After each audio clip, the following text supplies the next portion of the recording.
We will go back out of recess, back into planning and zoning. And Mr. Scott, we have one case. Yes, sir. So the first case we have is 2024-0040. The applicant is Diane Baldwin. They are requesting a zoning change from A1 agricultural to R1 suburban residential. The location is 728 McLean Road. That's in Ozark.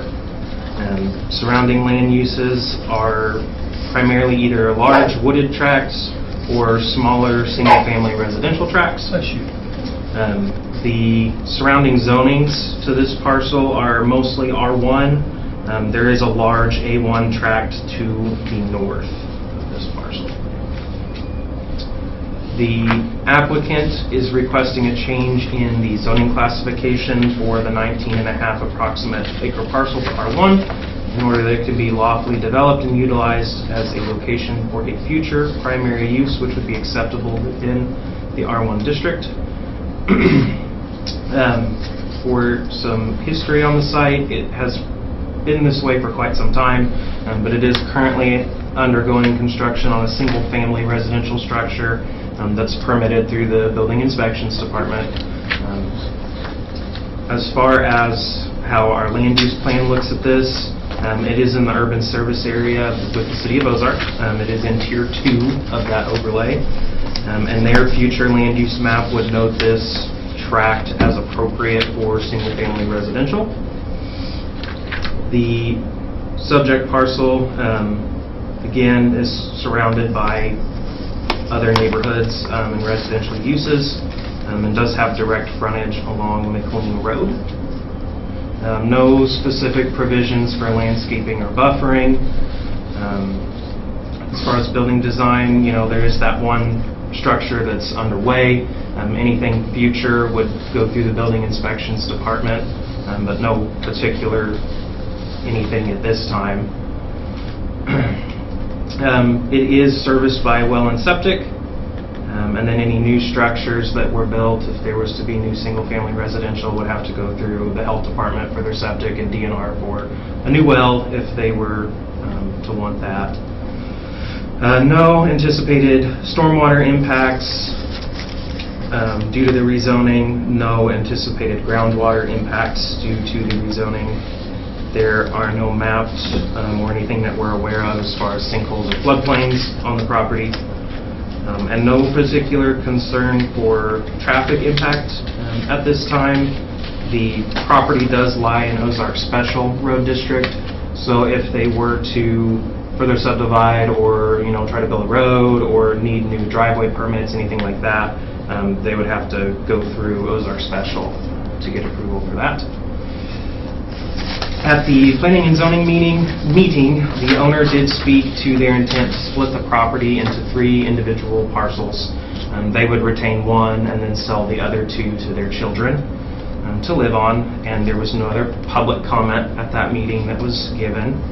And after reviewing the facts of the case and taking public comment at the April 15th meeting, the Planning and Zoning Commission made a unanimous recommendation of approval to move forward to the Commission.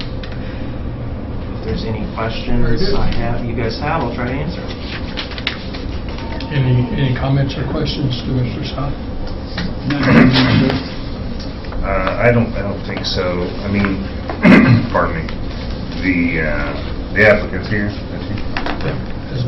That's always nice when the applicants show up to the meeting, so I appreciate that. So at this point in time, it's one structure, but potentially 2 additional structures at a later date. Yes. All on separate water and septics, because the neighboring subdivision to the east is still in the county and all works off private wells and septic tanks, which I know there's some issues over there in that subdivision with some of the private wells are failing, and some of the septic tanks are having issues as well, and I think it's a matter of time before the city is going to have to come in potentially and assist, and that's one of the things I fear over there in that area. At such time, if that was the case, would you ever consider annexing into the City of Ozark, or is your intent to stay in the county? I hadn't really thought about it. Not that it necessarily concerns the decision that I'll make today, but Okay. just was kind of curious. We don't, pardon me, we don't allow that kind of density in the county anymore, but back in the day it was allowed.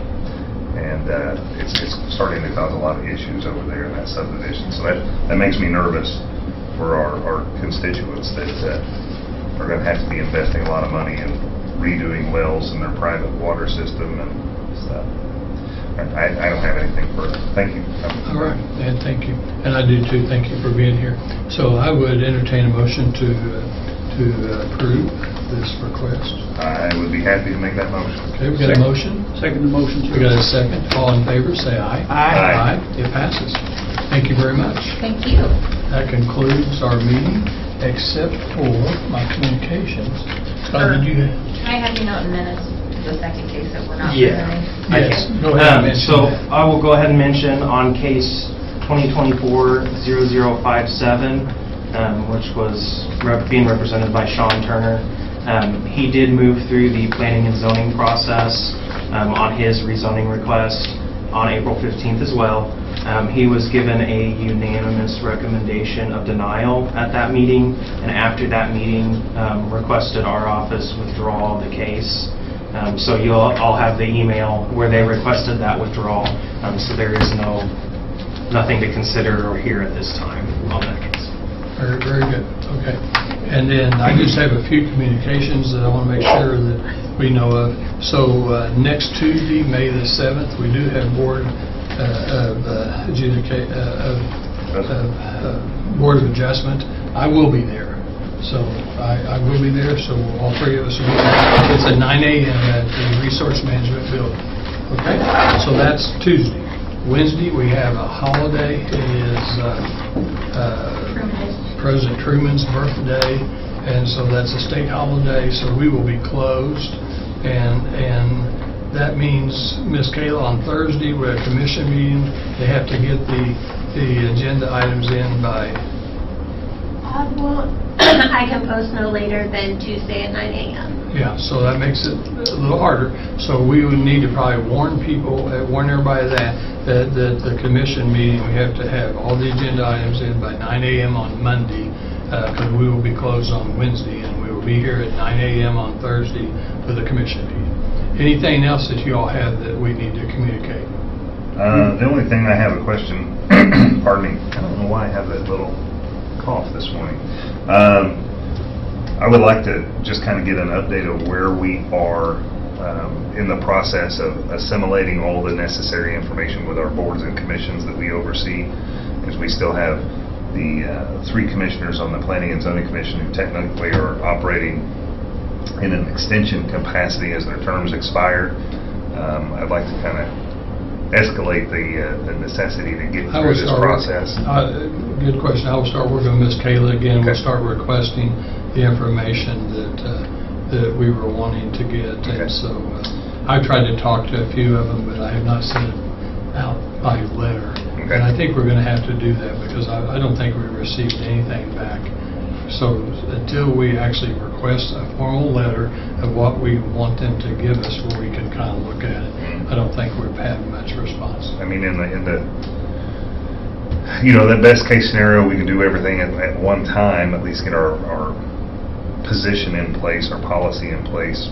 Worst case scenario, I think we need to go ahead and identify what we're doing with the Planning and Zoning Commission, as those commissioners are technically working in an extension capacity, and we need to go ahead and get that. Well, and there may be very well some other groups that their terms are expiring too. They could, we don't know.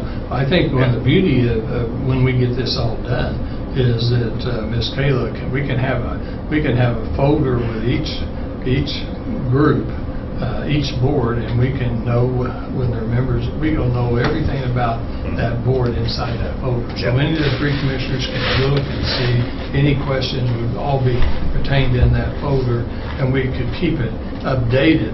And that's the thing. We've never kept it updated, so we have no idea when terms expire, and we don't even know how they send notices out to the public to let the people know that there's a opening coming.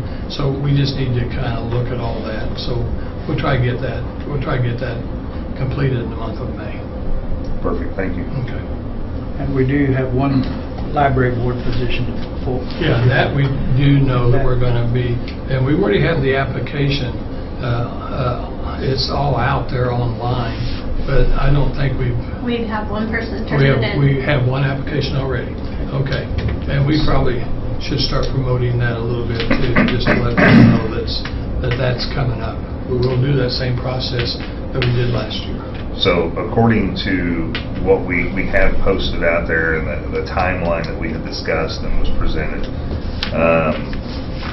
we'll be taking applications all the way up through, and then the three commissioners will each meet individually with the candidates that qualify between June 17th and June 28th. So we still have a little bit of time to promote that opportunity to apply for that position.